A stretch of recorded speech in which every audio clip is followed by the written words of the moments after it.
Қайырлы күн, көкпияз қосып құймақ дайындаймыз. Алдымен көкпиязды майдалап турап аламыз.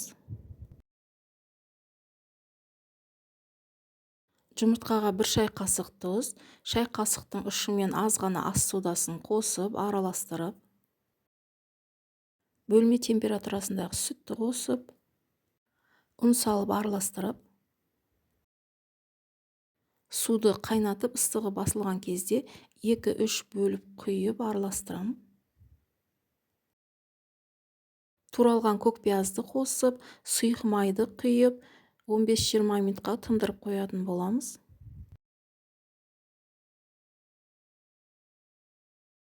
Табаны қыздырып, аз ғана сұйық май жағып, 1 ожау құймақты құйып пісіріп, құймақты аударып, келесі бетін пісіріп аламыз. Піскен құймаққа сары май жағамыз. Кейінгі құймақтарға табаға май жақпай-ақ пісіріп аламыз. Әр құймаққа ыстық кезінде аз ғана сары майды жағып шығатын боламыз. Ас болсын.